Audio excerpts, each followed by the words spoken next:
The water was black glass under his wings. 5:30 in the morning, June 4th, 1942. And Lieutenant Howard Ady could feel his hands trembling on the yoke, not from fear, but from something else. Anticipation, the weight of knowing that somewhere out there, beyond the curve of the earth, an entire empire was moving toward him in the dark. He was 24 years old. WW2. I climbed into the cockpit of his PBY Catalina at Midway Island, the metal still cold from the night air. The aircraft sat heavy in the water, fuel tanks swollen with enough gas to fly for 700 miles and back.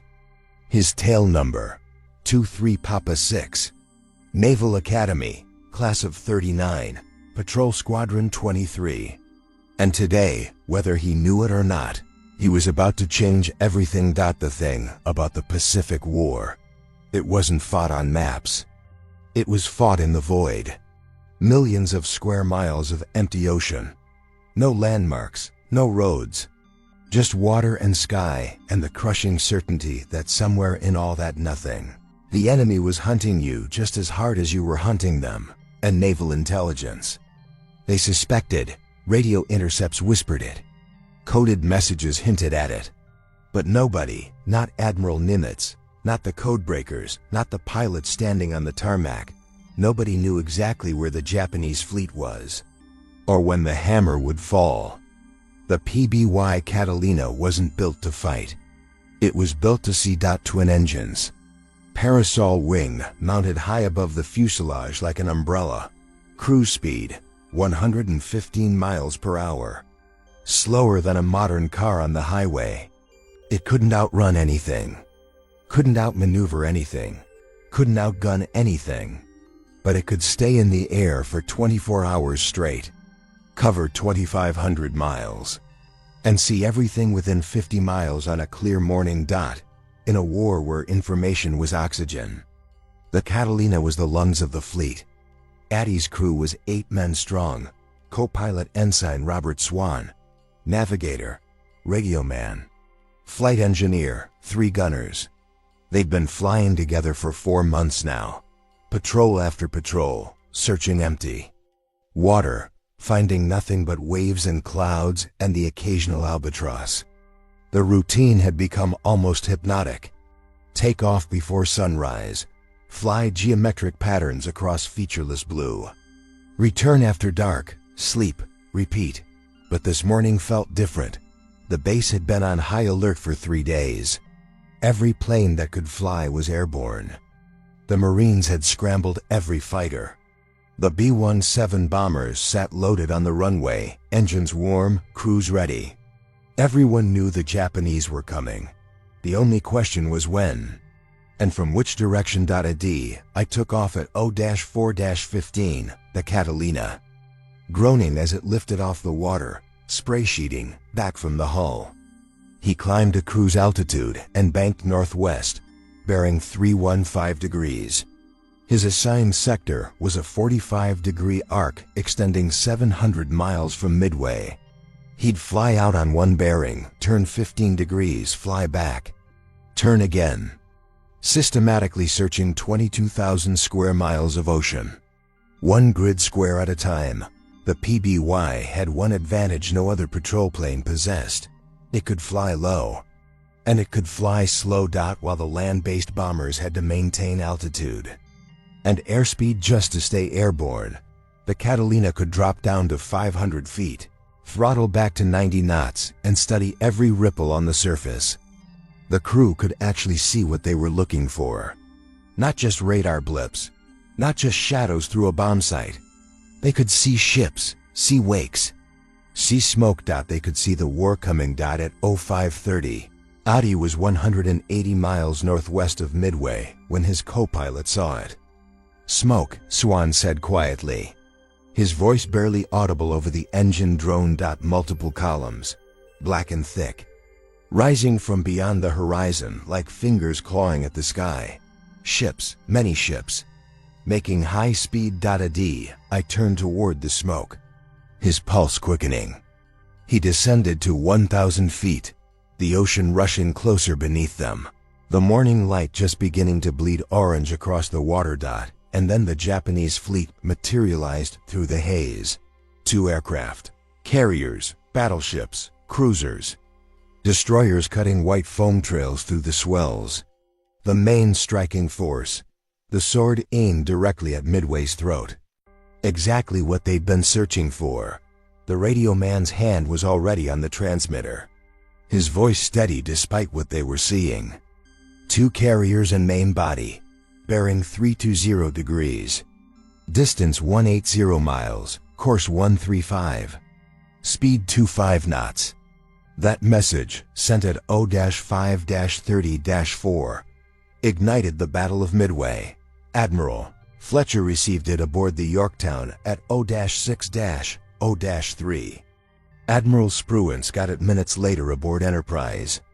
Every American commander in the Pacific heard the same words simultaneously. The Japanese fleet was located. The ambush could begin, but Ady's job wasn't finished. He needed to stay on them, track their course, provide updates, keep eyes on the enemy while the carriers launched their strike aircraft. The problem was the zeros. He could see them now. Enemy fighters lifting off the carrier decks below, banking hard, climbing toward his altitude. Black dots against the morning sky. And a PBY Catalina had no chance against a zero, no speed to run, no agility to fight, no armor to absorb punishment. I climbed into the cloud layer at 4,000 feet. And for the next 3 hours, he played a deadly game of hide and seek with the most feared fighter pilots in the Pacific. He'd duck into cloud cover, emerge miles away, take a quick visual on the fleet, transmit an update, then vanish again before the zeros could close the distance. The Japanese pilots searched frantically. They knew the American plane was out there somewhere. They could hear the engine sounds fading in and out through the overcast, but they couldn't find it. The slow, lumbering flying boat used weather and patience to stay alive, all while maintaining contact with the most powerful naval force in the Japanese Empire. At 0-8-30, after 3 hours of continuous tracking, another PBY arrived to relieve him. Ady turned for home. He landed at Midway at 1000 hours, refueled, and took off again at 1300 for another patrol, because the battle was raging now. American dive bombers were screaming down on those carriers based on his contact report. The entire engagement, every torpedo drop, every bomb run, every life saved or lost, pivoted on that first sighting at 0-5-30. The Battle of Midway was won by many things: code breaking, tactical brilliance, individual acts of courage, and luck, blind, impossible luck. But without Ady's PBY finding that fleet in the pre-dawn darkness, none of it would have mattered. The slow, awkward flying boat had done what no other aircraft in the Pacific could do. It had searched the vastness, found the needle in the haystack, and lived to tell about it. This was the PBY's war. Not glamorous, not celebrated, most of the time, not even remotely exciting, but absolutely essential. The Navy operated 93 patrol squadrons flying Catalinas. By 1943, over 3,000 PBYs had been built. They flew from Alaska to Australia, from Pearl Harbor to the Persian Gulf, searching, watching, reporting, day after day, mission after endless mission. The aircraft itself was a marvel of Depression-era engineering. Consolidated Aircraft Corporation had won the Navy contract back in 1935 with a flying boat that could do something no patrol plane had ever accomplished. It could fly 2,500 miles without refueling, stay airborne for over 20 hours, carry up to 10 men, and operate from nothing but water, no runway required. The secret was efficiency. The PBY cruised at 115 miles per hour, barely faster than traffic on a modern interstate. But at that glacial speed, its 2 Pratt & Whitney radial engines could burn fuel for an entire day on 1,800 gallons. The aircraft was essentially a flying fuel tank with wings attached. The hull contained integral fuel cells. The wing sections were packed with auxiliary tanks. Every cubic inch that wasn't needed for crew or equipment held fuel. This endurance came with brutal trade-offs. The PBY was painfully slow. Any fighter could catch it. It was unmaneuverable, turning radius measured in miles, not feet. It was lightly armed. Early models carried .330 caliber machine guns. Later versions added .50 caliber weapons. But it was still hopelessly outgunned for air combat. The joke among PBY crews was simple. Their aircraft was a clay pigeon with engine stop, but the Navy didn't need the Catalina to fight. They needed it to see. In the Pacific War, information was currency. Knowing where the enemy was, where they were headed, what forces they had assembled. This intelligence shaped every strategic decision, every carrier movement, every airstrike. The PBY provided that intelligence day after day, in conditions that would ground every other aircraft in the fleet. The crew accommodations reflected the marathon nature of these missions. Behind the flight deck, there was a small compartment with bunks where off-duty crew could rest. A tiny galley with a single hot plate for heating coffee and warming canned food. The aircraft even had a chemical toilet, rare luxury for military planes of that era. These weren't comforts. They were survival tools for missions that routinely lasted 18 to 24 hours. The galley was laughably basic. One hot plate, 2 stainless steel water jugs, minimal storage. Crews brought canned food aboard for long patrols. Vienna sausages became standard fare, along with crackers, canned fruit, and coffee. So much coffee. On a 20-hour patrol, coffee was what kept human beings functional. The hot plate could boil water or warm up cans. That was it. No refrigeration. No real cooking equipment beyond that single heating element. Veterans recalled that, by hour 15 of a patrol, everyone was exhausted. Cold in the North Atlantic, baking in the South Pacific greenhouse heat, and utterly sick of Vienna sausages. The cabin wasn't even heated until late in the war. North Atlantic patrols were misery, bone-deep cold that seeped through flight suits and into your marrow. In the tropics, the large observation windows turned the interior into an oven. Either way, comfort was never part of the equation, but crews adapted. 3 pilots would rotate flying duties. Other crew members shifted positions to stay alert. The bunks allowed some rest, though sleeping was nearly impossible with twin radial engines roaring 3 feet from your head. The ability to make hot coffee at altitude. It sounds trivial, but on a 20-hour mission over empty ocean, small comforts became everything. The PBY's greatest strength was versatility. It could take off from water. No runway, no airfield. Just a protected lagoon or harbor. This meant the Navy could establish patrol bases on remote atolls that could never support conventional aircraft. Places like Canton Island, Palmyra, dozens of other Pacific specs became unsinkable. Aircraft carriers for PBY operations. The standard PBY-5 was a pure flying boat, water takeoffs and landings only. But the PBY-5A added retractable landing gear, making it amphibious. It could operate from water or land, doubling its tactical flexibility. This proved crucial in places like the Aleutians, where weather could close water operations but leave runways open. Or vice versa. By late 1942, the Navy realized the Catalina could do more than just patrol. Its long range and ability to operate at night made it perfect for a mission nobody had anticipated: attacking Japanese shipping. In total darkness, the Black Cat squadrons were born from desperation and brilliance. The Japanese owned the daylight hours. Their fighters controlled the sky. Their anti-aircraft guns protected their convoys. But at night, the advantage shifted. Japanese fighters couldn't operate effectively in darkness. Their ships were vulnerable. The problem was finding them without radar or sophisticated navigation systems. and then attacking them without getting killed. Lieutenant Commander Clarence Taft pioneered the tactics that would define Black Cat warfare. His squadron, VP-12, arrived at Henderson Field on Guadalcanal in December 1942. The Marines held the airfield, but Japanese ships still ran supplies to their forces every night.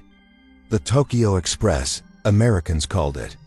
Fast destroyers racing down from Rabaul, delivering troops and ammunition, bombarding Marine positions, then racing back north before dawn. Taft realized the PBY could intercept these ships if they flew at night. But everything about the aircraft would have to change. First, the paint. Standard PBYs were painted blue-gray on top, white underneath. Fine for daytime patrol, useless for night operations. Taft had his planes painted matte black. Every surface, including the national insignia. The only markings were small red serial numbers barely visible even in daylight. In darkness, the aircraft became a ghost. Next, tactics. Daytime patrol was methodical. Systematic coverage. Precise patterns at consistent altitudes. Night attack was chaos refined into art. Black Cats would launch at dusk, fly to areas where Japanese ships were expected, then hunt. They flew low, sometimes just 50 feet above the wave tops. They used island silhouettes to mask their approach. They attacked from unexpected angles, dropped their ordnance, then disappeared into the void before the Japanese could respond. The weapons changed too. Standard PBYs carried depth charges for submarine patrol, or bombs for ground targets. Black Cats carried everything: bombs, depth charges, torpedoes when available, even hand grenades that crew would throw. Out the waist blisters during low passes. One Black Cat crew famously attacked a Japanese submarine with Molotov cocktails made from beer bottles filled with aviation fuel. The psychological impact was devastating. Japanese sailors had felt safe moving at night. Suddenly, black-painted flying boats appeared from nowhere, struck, and vanished. The Japanese called them Black Cats independently, not knowing Americans used the same name. It reflected the aircraft's ability to appear suddenly, strike, and disappear like a predator hunting in darkness. Squadron VP-54, the original Black Cat Squadron, recorded one of the most successful night attacks of the war. February 21st, 1943. Lieutenant William Goff and his crew spotted a Japanese destroyer near Kalimanjaro Island. They approached at 50 feet altitude, using the dark mass of the island to hide their approach. At 800 yards, Goff climbed to attack altitude and released two 500-pound bombs. Both hit. The destroyer exploded and sank in minutes, but the cost of these operations was terrifying. Flying at night, at low altitude, over water, in a slow, large aircraft. Even without enemy action, it was barely controlled suicide. Spatial disorientation killed crews. Mechanical failures killed crews. Navigation errors killed crews. Of the 7 original Black Cat PBYs deployed to Guadalcanal, 4 were lost within 2 months. Not all to enemy fire. Night operations and marginal. Weather with zero electronic aids was chaos dressed up as tactics, but the Black Cats expanded throughout 1943. Squadrons deployed to the Solomons, New Guinea, the Aleutians, eventually the Philippines. Each squadron developed unique tactics based on local conditions. In the Aleutians, they hunted Japanese submarines in perpetual darkness and fog. In the Philippines, they laid mines in harbors. In the Solomons, they interdicted barge traffic between islands. The danger was constant and intimate. 1. September night in 43. A PBY from VP-54 got caught by Japanese searchlights during an attack run. The pilot dove to wave height, engines screaming at full power, while anti-aircraft fire erupted around them. They escaped by flying directly between two Japanese destroyers, so low that the ships couldn't depress their guns enough to hit them. The destroyers ended up firing at each other in the confusion. The psychological warfare aspect proved highly effective. Japanese sailors reported the black-painted aircraft were nearly invisible until the moment of attack. The distinctive sound of the PBY's engines became a source of dread.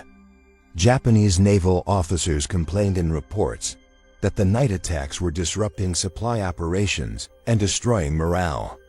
Ships had to maintain total blackout conditions, post extra lookouts, which reduced operational efficiency across the board. But the PBY's greatest contribution wasn't combat. It was rescue. By mid-1943, hundreds of American aircraft were operating over vast stretches of ocean. When they went down, their crews faced death from exposure, sharks, or simple drowning, unless someone found them quickly. The PBY became the Navy's primary rescue aircraft, saving thousands of lives throughout the war. The most famous rescue happened April 18, 1943. Captain Eddie Rickenbacker, America's top ace from World War I, was on an inspection tour when his B-17 went down in the Pacific. Rickenbacker and 7 crew members survived in life rafts.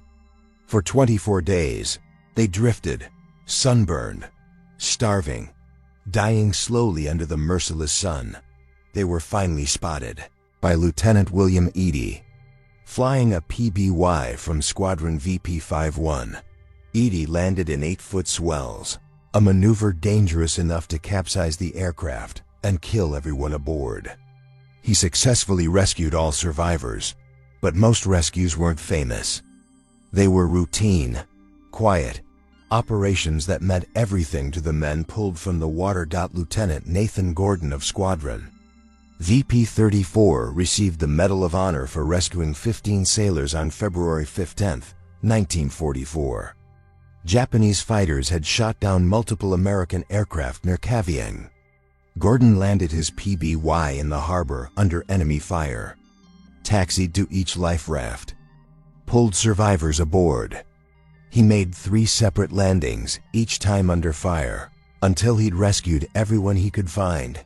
The PBY could land in conditions that would destroy other aircraft. Its boat hull was designed to handle punishment.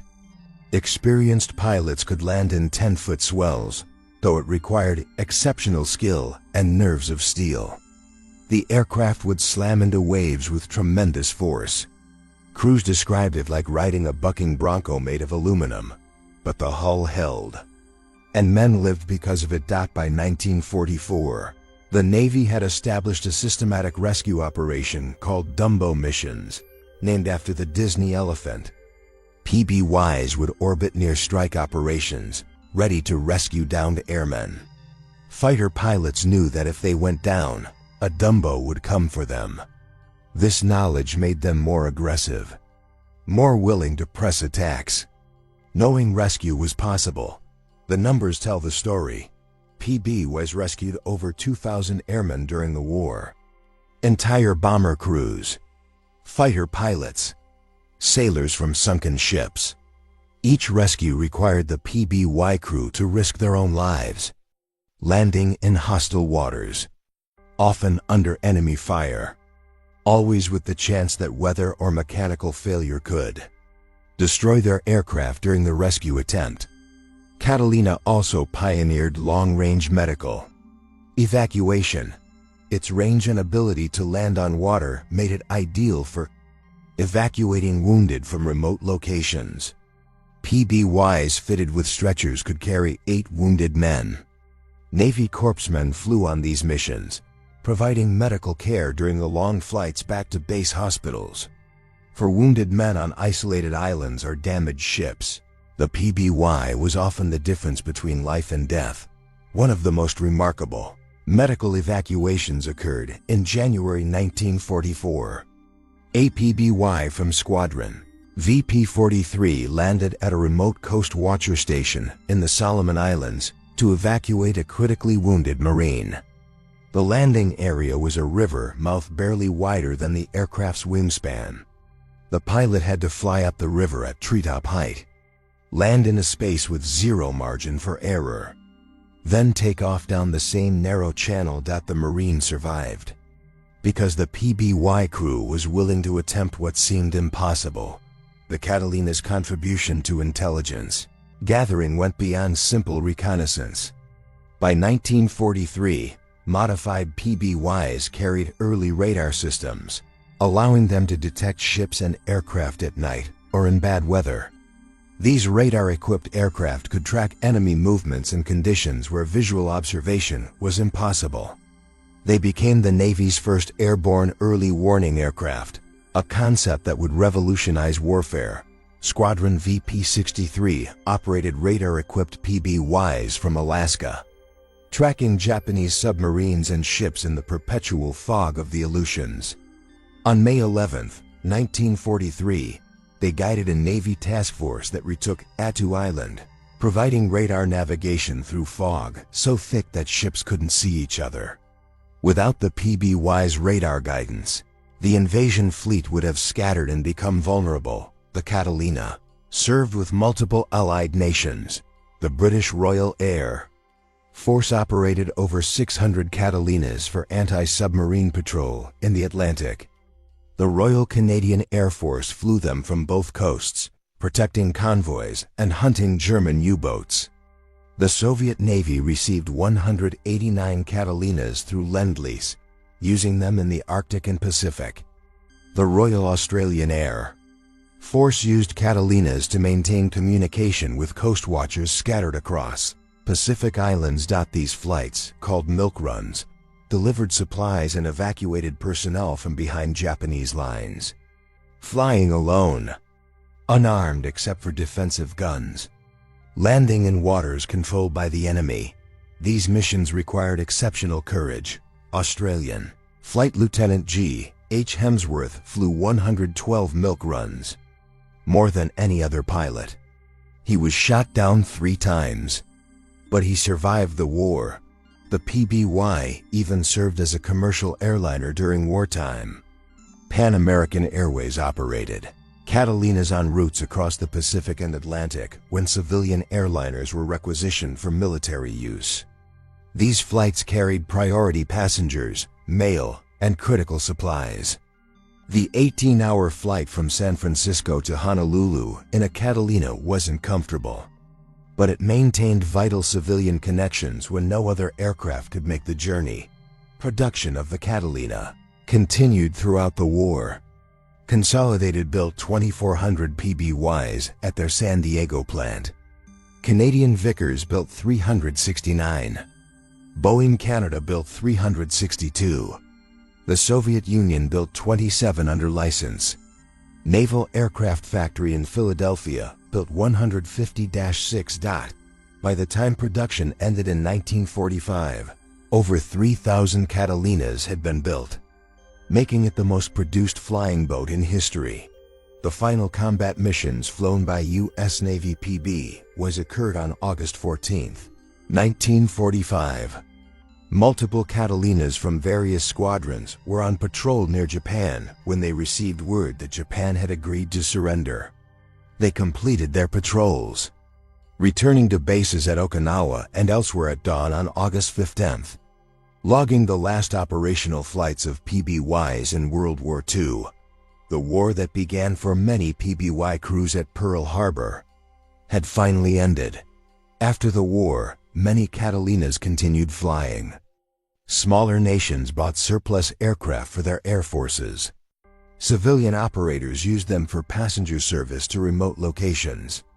Some became firefighting aircraft, scooping water from lakes to drop on forest fires. A few still fly today, over 80 years after the first Catalina took flight. Testament to the robust design that made them legendary. The PBY Catalina was never the fastest aircraft of World War II, never the most maneuverable, never the most heavily armed, but it may have been the most important. It found enemy fleets when no other aircraft could. It rescued thousands of men from certain death. It flew missions that lasted longer than a day in weather that grounded everything else, operating from bases that were nothing more than protected. Water, the men who flew Catalinas rarely received the recognition given to fighter pilots or bomber crews. Their missions were often boring, flying straight lines over empty ocean for 20 hours at a stretch. But when they found the enemy fleet everyone was searching for, when they landed in rough seas to pull survivors from the water, when they appeared out of the night to attack enemy ships, they proved that victory in war often comes from the slow, steady, unglamorous work that keeps operations running day after day. Lieutenant Howard Ady, who found the Japanese fleet at Midway, survived the war. He retired from the Navy as a captain. He rarely talked about that morning in June 1942, when his sighting changed history. When asked about it years later, he said he was just doing his job. Flying patrol, searching for the enemy, reporting what he found. That was what PBY crews did. Nothing special, he said, just their job. But that job, multiplied by thousands of crews, flying millions of miles over empty ocean, helped win the Pacific War. The Catalina proved that in modern warfare, the ability to see and report is often more important than the ability to destroy. Information wins wars. The slow, reliable PBY provided that information when no other aircraft could.